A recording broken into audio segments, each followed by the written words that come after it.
વિદ્યાર્થી મિત્રો, unit 1ની textual exercise આપણે એક કરી, ઇન્ટરજેક્શન્સ આપણે સમજ્યા મારા એક પીરિયડમાં. એ પછીના ક્લાસમાં પહેલા યુનિટમાં આવતા ભૂતકાળના રૂપો એને કયા પ્રત્યે લગાડવાના હોય અને કોઈ મૂળ ક્રિયાપદને ભૂતકાળના રૂપમાં ફેરવવા માટે એને કયા પ્રત્યે લગાડવાના હોય એ આપણે એક યાદી બનાવીને જોઈ લીધું. આજે ફરી એક વખત ભૂતકાળ અને ચાલુ ભૂતકાળ આપણે સમજીએ છીએ. પાઠ્યપુસ્તકીય સ્વાધ્યાયના આધારે આપણે આ સમજીએ છીએ. આ પહેલાંય મેં કીધું છે તમને કે પાઠ્યપુસ્તકનો સ્વાધ્યાય ખૂબ અગત્યનો છે અને 200 પેજની પાકી નોટમાં તમારે પાઠ્યપુસ્તકીય સ્વાધ્યાય લખવાનો છે. પાઠ્યપુસ્તકીય સ્વાધ્યાયના પાના નંબર 6 ઉપર લેંગ્વેજ પ્રેક્ટિસની એક એક્સરસાઇઝ છે અને એમાં એક ખૂબ સરસ વાર્તા છે અને વાર્તા પરથી આપણે સાદા ભૂતકાળમાં પ્રશ્ન પૂછાતો હોય તો એનો જવાબ કેવી રીતે આપવો એ પણ આપણે શીખવાનું છે. તો ભાષાનો મહાવરો અને એ ભાષાના મહાવરા પરનો એક સ્વાધ્યાય આપણે અત્યારે સાથે ડિસ્કસ કરી રહ્યા છીએ, જેમાં એક્સરસાઇઝમાં લખ્યું છે L1 એટલે લેંગ્વેજ પ્રેક્ટિસ એક્સરસાઇઝ નંબર 1. હવે આ એક્સરસાઇઝ છે એની સૂચનાથી હું શરૂ કરું છું. Read the story and notice the underline words. Page number 6 પર આ એક્સરસાઇઝ છે. સૌપ્રથમ વાર્તા વાંચો અને પછી એ વાર્તામાં જે શબ્દો રેખાંકિત કર્યા છે એની નોંધ લ્યો કે કયા શબ્દો રેખાંકિત કર્યા છે. એ હમણાં આપણે વાર્તા કરીએ છીએ એટલે એ શબ્દો આપણે જોતા જઈએ છીએ. હવે મૂળ વાર્તા શરૂ કરતા પહેલાં આપણે આખી વાર્તા શેની માટે કરીએ છીએ, શેની માટે વાંચીએ છીએ જોઈ લઈએ. હવે વાર્તા આપણે આખી જોઈ લેશું પછી તમે જુઓ કે અહીંયા એક સ્કેચ આપ્યો છે અને એ સ્કેચમાં તમને દેડકાઓ દેખાય છે, ફ્રોગ્સ દેખાય છે. એમાંથી બે છે, એક પાણીમાં છે, એક ઉપર ચડે છે અને ધાર ઉપર દેડકાઓ ત્યાં છે અને એ કૂવાની અંદર પડેલા દેડકાઓને કશુંક કહે છે. હવે આ સ્ટોરી તો આપણને આપી છે પણ એનો સ્કેચ પણ આપણને આપ્યો છે અને એની ઉપરથી નીચે ડીડથી શરૂ થતા પ્રશ્નો આપ્યા છે. હવે ડીડથી શરૂ થતા પ્રશ્નો છે એના જવાબ કેવી રીતે લખાય એ આપણે શીખવાનું છે. પણ કેટલું રસપ્રદ રીતે આ પાઠ્યપુસ્તકમાં આ શીખવવામાં આવ્યું છે એ જુઓ કે એક સ્ટોરી આપી છે, સ્ટોરી સાથે જોડાયેલો ચિત્ર પણ આપ્યું છે અને પછી આપણને આપી છે એક્સરસાઇઝ. તો સૌથી પહેલાં આપણે સ્ટોરી જોઈ લઈએ છીએ અને પછી આપણે જવાબ લખીએ છીએ. A group of frogs was traveling through the jungle. દેડકાઓનું એક આખું ગ્રુપ છે એ જંગલ વચ્ચેથી પસાર થઈ રહ્યું હતું. A group of frogs was traveling. હવે તમે જુઓ કે એક ગ્રુપમાં ઘણા બધા દેડકાઓ છે છતાં વોઝ આપ્યું છે અને વેર નથી આપ્યું. વોઝ આપ્યું છે કારણ કે ગ્રુપ એક છે, ગ્રુપ એક જ છે, એમાં દેડકાઓ ઘણા બધા છે. એ ગ્રુપ ઓફ આર્ટિસ્ટ, તો એ ગ્રુપમાં આર્ટિસ્ટ 10 હોય, 11 હોય, 12 હોય પણ ગ્રુપ એક જ છે. એ ગ્રુપ છે એ હેડ નાઉન છે. એ ગ્રુપ ઓફ ફ્રોગ્સ એ એક શબ્દ છે, ગ્રુપ બીજો શબ્દ છે ને ફ્રોગ્સ ત્રીજો શબ્દ છે. એટલે આ શબ્દ સમૂહ છે અને અહીંયા આ શબ્દ સમૂહ છે ને એ કર્તાનું કામ કરે છે અને એમાં હેડ નાઉન છે એ ગ્રુપ. હવે ગ્રુપ એક જ છે, આર્ટિકલ એ પણ એવું કહે છે કે ગ્રુપ એક જ છે. આથી કરીને એ ત્રીજો પુરુષ એકવચન છે અને ત્રીજો પુરુષ એકવચન હોવાથી એને વોઝ લાગશે. એ ગ્રુપ ઓફ આર્ટિસ્ટમાં પણ ત્રીજો પુરુષ એક વચન થશે એ ગ્રુપ, એટલે વોઝ ટ્રાવેલિંગ છે. એ ગ્રુપ ઓફ ફ્રોગ્સ, અહીંયા તો આર્ટિસ્ટ નહીં, વોઝ ટ્રાવેલિંગ થ્રુ ધી જંગલ. એક દેડકાનું આખું ગ્રુપ છે એ જંગલ અંદરથી ટ્રાવેલ કરી રહ્યું હતું, એ જંગલ અંદરથી પસાર થઈ રહ્યું હતું. When two of them fell into a deep pit. આખું જે ગ્રુપ હતું, હવે ગ્રુપમાં કેટલા દેડકા હતા એ અહીંયા નથી કીધું, પરંતુ ચિત્ર એવું કહે છે કે 4 હતા. તો એ લોકો જ્યારે જંગલની અંદરથી પસાર થઈ રહ્યા હતા એ સમયે when two of them fell into a deep pit. કૂવો કહેવાની મેં ભૂલ કરી છે, પીટ એટલે ખાડો, એવો અર્થ થાય છે. તો એ ગ્રુપમાંના 2 દેડકાઓ, two of them fell into a pit. Fell છે એ ફોલનું ભૂતકાળનું રૂપ છે. ફોલ એટલે પડી જવું, fall, fail, ફોલન.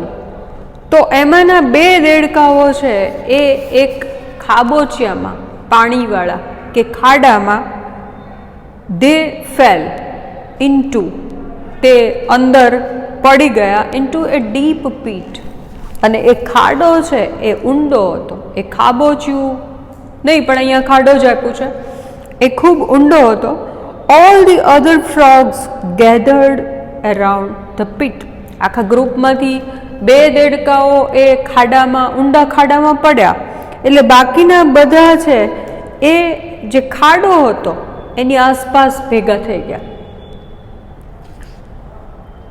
When they saw how deep it was, જ્યારે ભેગા થયેલા બાકીના દેડકાઓએ જોયું કે આ અમારા 2 મિત્રો જે ખાડામાં પડી ગયા છે એ ખાડો કેટલો ઊંડો છે.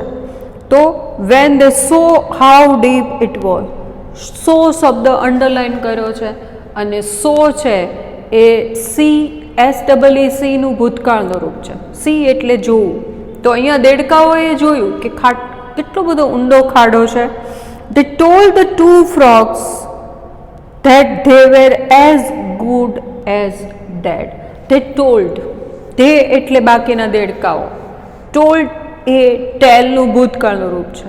આ વાર્તામાં આપણે ભૂતકાળ જ શીખવાનો છે અને ચાલુ ભૂતકાળ શીખવાનો છે. એટલે બરાબર ધ્યાન રાખજો કે રેખાંકિત કરેલા દરેક શબ્દો છે, એક શબ્દ કે 2 શબ્દો છે, એ ક્રિયાપદો છે. They told the 2 frogs that they were as good as dead. એ બાકીના દેડકાઓ કે જે ખાડામાં નહોતા પડ્યા, એણે ઓલા બંને દેડકાઓને કીધું, ટોલ્ડ એટલે કહ્યું. શું કહ્યું? that they were as good as dead.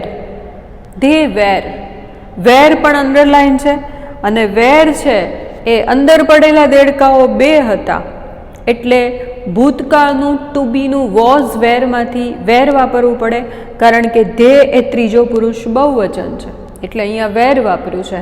કે તમે માની લો કે તમે મૃત્યુ પામી ગયા છો એવા જ છો, એઝ ગુડ એઝ ડેડ, તમે મરેલા છો એવું માની લેજો, કારણ કે અમે નથી માનતા કે તમે આ ખાડામાંથી ક્યારેય બહાર આવી શકો.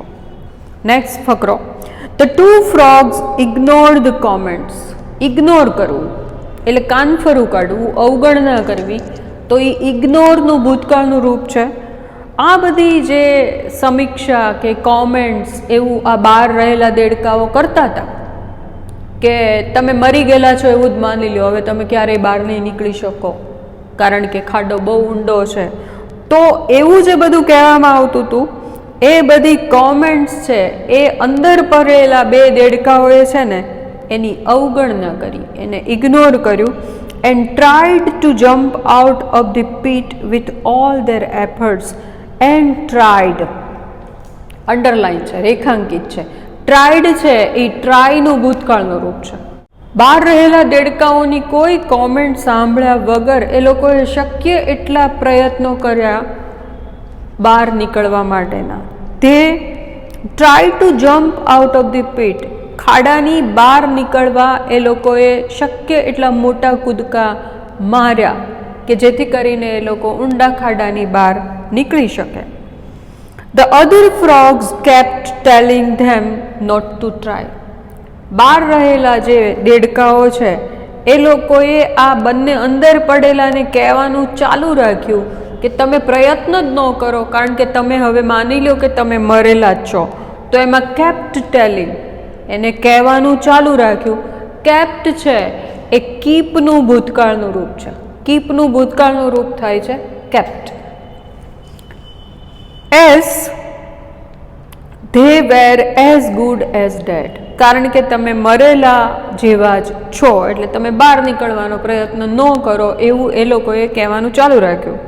ફાઇનલી, અંતે, છેલ્લે, one of the frogs followed what the other frogs were saying and gave up efforts. બે દેડકાઓ અંદર પડ્યા હતા, એમાંનો અંતે એક દેડકો છે એ બહારના દેડકાઓ જે કહેતા હતા કે તમે મરેલા છો એવું જ માની લો અને પ્રયત્ન ન કરો, એટલે એનું સાંભળીને બેમાંના એક દેડકાએ પ્રયત્નો કરવાનું છોડી દીધું. Gave up. Gave up underline છે. ગેવ અપ એ પોતે શબ્દ સમૂહ છે અને એનું મૂળ રૂપ થાય છે ગીવ અપ. ગીવ અપ એટલે છોડી દેવું. તો એણે અહીંયા પ્રયત્નો છોડી દીધા ખાડામાંથી બહાર નીકળવાના. તો one of the frogs followed. Followed એટલે અનુસરવું અને એ ફોલોનું ભૂતકાળનું રૂપ છે. FOLLOW. ફોલો એટલે અનુસરવું અને ફોલોવર્સ એટલે અનુયાયીઓ. તો બહારના જે દેડકાઓ હતા એનું સાંભળીને બેમાંના એકે પ્રયત્નો કરવાના છોડી દીધા. He fell down and died. આ વાર્તાનું ભૂતકાળ સિવાય પણ ખૂબ મહત્વ છે. આ વાર્તાનો અંત તમે સમજજો કે કેટલો સરસ છે. હી ફેલ ડાઉન, જે બીજો દેડકો હતો કે જેણે બહારના દેડકા જે એને હતોત્સાહ કરતા હતા એને સાંભળ્યા એટલે એ પડી ગયો ખાડામાં. પ્રયત્નો છોડી દીધા એટલે એ પડી ગયો. એન્ડ હી ડાઇડ, અને એ મૃત્યુ પામ્યો. હવે અહીંયા બે ક્રિયાપદો છે એક જ વાક્યમાં અને એ એન્ડથી જોડાયેલા છે. એક સાદા વાક્યમાં બે પૂર્ણ ક્રિયાપદો ન હોય, પણ હોય ક્યારે? જ્યારે એ એન્ડથી જોડાયેલા હોય ત્યારે હોય. ફેલ ડાઉન એ પડી જવું જે ક્રિયાપદ છે, ફોલ ડાઉન એનું ભૂતકાળનું રૂપ છે, અને ડાઇડ છે એ DIE ડાયનું ભૂતકાળનું રૂપ છે. પાના નંબર 7 ઉપર. The other frogs continued to jump as hard as he could. જે બીજો દેડકો હતો, બે પડ્યા હતા, આમાંથી એક મૃત્યુ પામ્યો કારણ કે એણે પ્રયત્નો કરવાના છોડી દીધા બહાર નીકળવાના. અને જે બીજો દેડકો હતો એ એનીથી થાય એટલા પ્રયત્નો કરી અને એણે કૂદકા મારવાનું, બહાર નીકળવા માટે કૂદકા મારવાનું એણે કન્ટિન્યુ કર્યું, એણે ચાલુ રાખ્યું. અહીંયા કન્ટિન્યુડ ક્રિયાપદ અંડરલાઇન છે, રેખાંકિત છે, અને એ કન્ટિન્યુનું ભૂતકાળનું રૂપ છે. વન્સ અગેન, ફરી એક વખત, the group of frogs yelled at him to stop the pain and just die. ફરી એક વખત જે બહાર રહેલા દેડકાઓ છે એણે અંદર જે પ્રયત્ન બિચારો કરી રહ્યો છે બહાર નીકળવાનો, શક્ય એટલો પ્રયત્ન કરી રહ્યો છે, એને આજીજી કરી અને કીધું કે તું બહાર નીકળવા માટે બહુ મોટા કૂદકા મારી અને આ પીડા લેવાનું બંધ કર, આ થાક લેવાનું બંધ કર, એન્ડ જસ્ટ ડાય, અને તું મરી જા, બીજું કશું તારે કરવાનું નથી. તો યેલ્ડ છે એ યેલનું ભૂતકાળનું રૂપ છે અને વન્સ અગેન એ ક્રિયાપદ છે. વાર્તાના છેલ્લા 3-4 વાક્યો. He began jumping even harder and finally made it out. ખાડાની બહાર રહેલા દેડકાઓ હાથ ઊંચા કરીને કહેતા હતા કે તું આ ન કર, તું આ ન કર, પ્રયત્ન જ ન કર, ભલે તું મરી જા, પ્રયત્ન કરવાની પીડા તું ન લે. તો જેમ જેમ એ લોકો કહેતા જતા હતા એમ અંદર રહેલો દેડકો છે he began jumping even harder, એ વધુ ને વધુ સખત પ્રયત્ન કરવા લાગ્યો. બિગેન જમ્પિંગ, બિગેન છે એ બિગિનનું ભૂતકાળનું રૂપ છે, એટલે એણે વધુ કૂદકા, ઊંચેથી કૂદકા મારવાના શરૂ કર્યા. And finally made it out. હવે અહીંયા મેડ અંડરલાઇન છે. Made is past tense form of make, એ પણ ક્રિયાપદ છે. When he got out, when he got out, got out એ ગેટ આઉટનું ભૂતકાળનું રૂપ છે. ગેટ, ગોટ, ગોટ એવું થાય છે. જ્યારે એ ખાડામાંથી બહાર ઓલરેડી આવી ગયો, ધ અધર ફ્રોગ્સ સેડ, ત્યારે બીજા દેડકાઓએ એને કહ્યું, શું કહ્યું? ડીડ યુ નોટ હિયર અસ? જો આ વાર્તાનો પંચ છે. હવે ભૂતકાળ તો શીખીએ છીએ, પણ વાર્તાઓ કેવી રીતે લખી શકાય એ આમાંથી શીખો. એટલે જેવો એ બહાર આવ્યો, એટલે જે બહાર રહેલા એના મિત્રો હતા, એમણે એને પૂછ્યું, ડીડ યુ નોટ હિયર અસ? તે અમે શું કહેતા હતા એ તું સાંભળતો નહોતો? આટલા બધા કૂદકા મારતો હતો, તું સાંભળતો નહોતો? The frog explain to them that he was deaf. જ્યારે આ લોકોએ એમ કીધું, ત્યારે જે ઓલો બહાર આવી ગયો હતો, ઊંડા ખાડામાંથી બહાર આવેલો જે દેડકો હતો, એણે એ લોકોને સમજાવ્યું કે એ બહેરો છે, એને કશું સંભળાતું નથી. He thought they were encouraging him to jump out of the hole all the time. અને એને સમજાવતા એણે એના મિત્રોને એવું પણ કીધું કે જ્યારે તમે લોકો મને બહારથી સમજાવતા હતા, ત્યારે મને એવો વિચાર આવતો હતો કે તમે લોકો મને ઊંડા ખાડામાંથી બહાર નીકળવા માટે પ્રેરણા આપી રહ્યા છો, તમે મને એન્કરેજ કરી રહ્યા છો.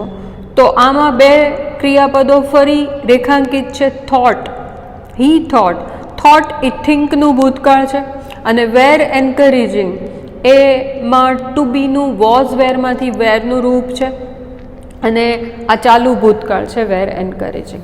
હવે આ વાર્તા ઉપરથી આ એક્સરસાઇઝ છે જે આપણે સોલ્વ કરીએ છીએ, જેમાં સૌથી પહેલાંનો જવાબ આપી દીધો છે. Did two frogs fall into the pit? એમાં ડીડ અંડરલાઇન છે અને ફોલ અંડરલાઇન છે. હવે જ્યારે ડીડ લખીએ છીએ ત્યારે ફેલ નથી લખાતું, કારણ કે ઓલરેડી એક ક્રિયાપદ ભૂતકાળમાં હોય તો એક સાદા વાક્યમાં બીજું ક્રિયાપદ ભૂતકાળમાં લખવાની બદલે એનું મૂળ રૂપ લખવું પડે છે. અને ઉદાહરણ એટલે એક્ઝામ્પલમાં આપ્યું છે, yes, 2 frogs fell into the pit. હવે જવાબમાંથી ડીડ કાઢી અને ફોલનું ફેલ કરવાનું છે. એકચ્યુઅલી ડીડથી પૂછાયેલો પ્રશ્ન છે, એનો જવાબ તો ટૂંકમાં જ આપવાનો હોય, પરંતુ અહીંયા શીખવા માટે આપણે ફૂલ સેન્ટેન્સમાં જવાબ આપવાનો છે. અને આપણી એક્સરસાઇઝની સૂચના આવી રીતે છે કે પ્રશ્નોના જવાબ આપવા રેખાંકિત શબ્દોનો ઉપયોગ કરો. Use the underline words to give answers to the given questions. ઉદાહરણ પછીનો તમે અંદર જોતા જજો. આ પ્રશ્ન છે કે did both the frogs try to jump out?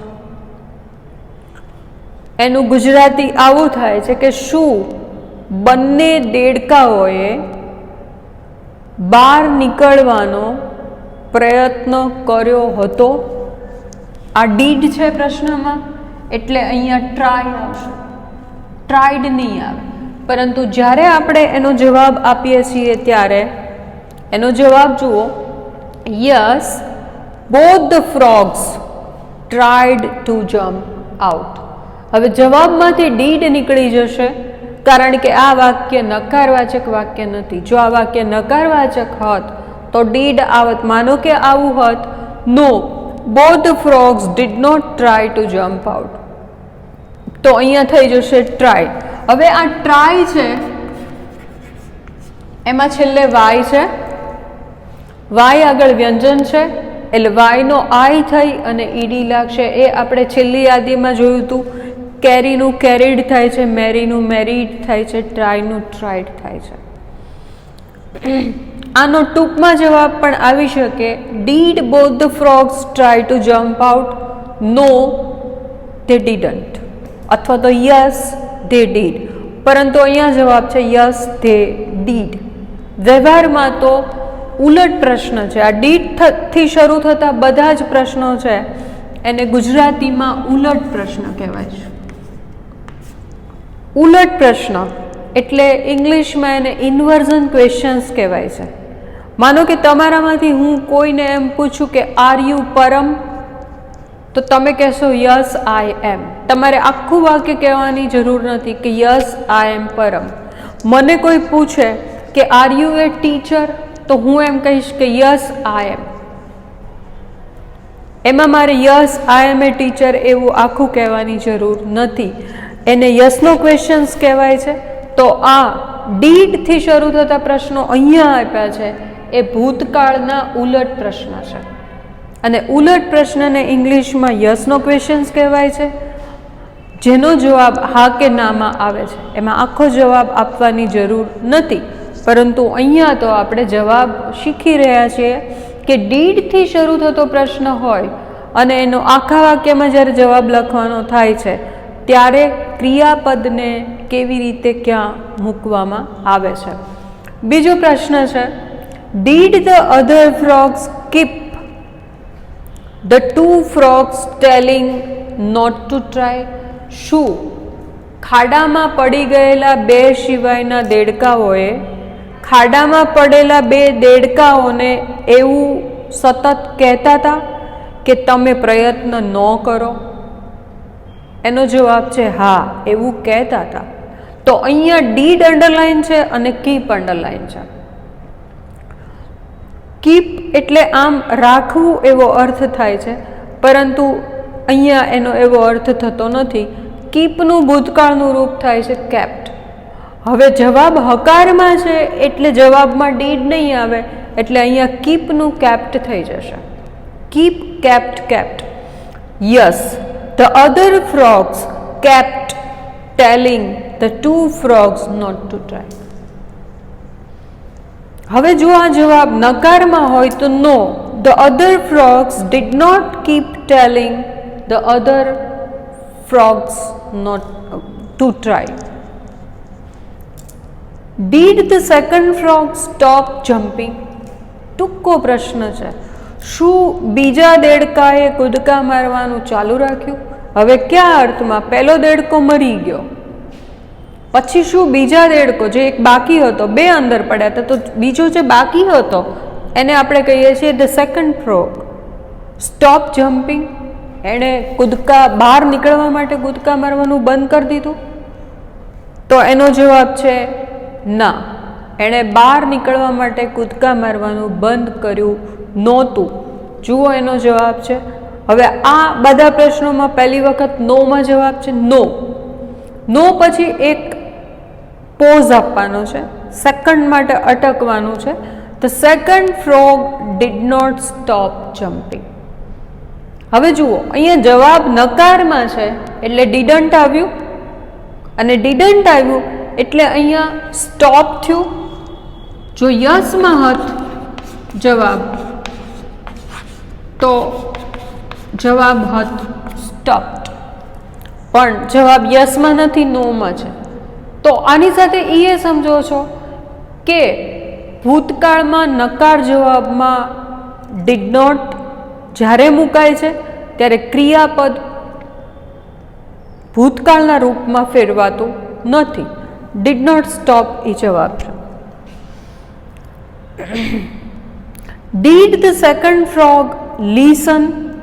આ ક્રિયાપદ છે. લિસન એટલે સાંભળવું. To what the other frog said? પાછું જુઓ, આ સેડ છે એ ભૂતકાળમાં છે, કારણ કે ઓલરેડી અહીંયા લિસન તો મૂળ રૂપમાં છે જ. શું બહારના દેડકાઓ જે કહેતા હતા એ બીજો દેડકો સાંભળતો હતો? સાંભળતો હતો તે? Did the second frog listen to what the other frog said to him? જવાબ છે નો, ના. The second frog did not listen to what the other frog said. Did not listen. હવે અહીંયા જવાબમાં ડીડ આવ્યું કારણ કે નકાર છે. નકાર હોય તો જ ડીડ આવશે. ડીડ સાદા ભૂતકાળમાં નકારમાં આવશે અને પ્રશ્નાર્થમાં આવશે. તો ડીડ નોટ લિસન, તો અહીંયા લિસન નહીં થઈ જાય, લિસન રહેશે. આ લિસનને ઈડી નહીં લાગે કારણ કે ઓલરેડી અહીંયા ડીડ ભૂતકાળમાં છે.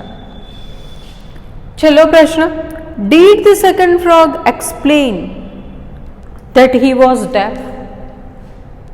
શું ઓલરેડી એ ખાડામાંથી બહાર નીકળી ગયો પછી ઓલા દેડકાઓએ પૂછ્યું કે અમે આટલું બધું તને કહેતા હતા તો તું સાંભળતો નહોતો?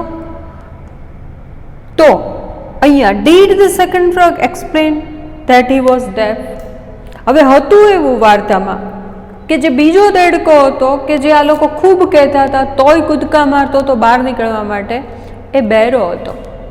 એટલે છેલ્લો પ્રશ્ન એમ છે કે બહાર નીકળ્યા પછી ઓલો જે બહેરો દેડકો હતો જે બચી ગયો એણે સમજાવ્યું, એક્સપ્લેન કર્યું કે તે બહેરો હતો? હા, કર્યું. Yes, the second frog explained. હવે ડીડ જવાબમાં આવતું નથી એટલે આ જે ક્રિયાપદ છે એક્સપ્લેન જે રેખાંકિત છે એને આપણે ઈડી લગાડવો જ પડે તો જ એ ભૂતકાળનું વાક્ય બને. તો yes, the second frog explain that he was deaf. એણે સમજાયું કે એ બહેરો છે એટલે હતો. હવે અહીંયા પાછું વોઝ છે એ ભૂતકાળમાં આવશે કારણ કે અહીંયા બે વાક્યો થઈ ગયા. The second frog explain that, આ ધેટ વાળું ક્લોઝ છે અને ધેટથી જોડાયેલા બે વાક્યો છે એટલે આ ભૂતકાળમાં અને આ ટુ બીનું ભૂતકાળનું રૂપ વોઝ. અહીંયા આપણે લેંગ્વેજ પ્રેક્ટિસની આ ખૂબ અગત્યની એક્સરસાઇઝ પૂર્ણ કરીએ છીએ અને આની ઉપરથી તમે શીખો છો કે ડીડવાળા પ્રશ્નોના જવાબ આપીએ છીએ પરીક્ષામાં કોઈ રચનામાં, ત્યારે જો નકારવાચક વાક્ય ન બનતું હોય તો મૂળ ક્રિયાપદને ભૂતકાળમાં ફેરવવાનું થશે. હવે તમારામાંથી ઘણાએ આ એક્સરસાઇઝ પાકી નોટમાં લખી નાખી છે.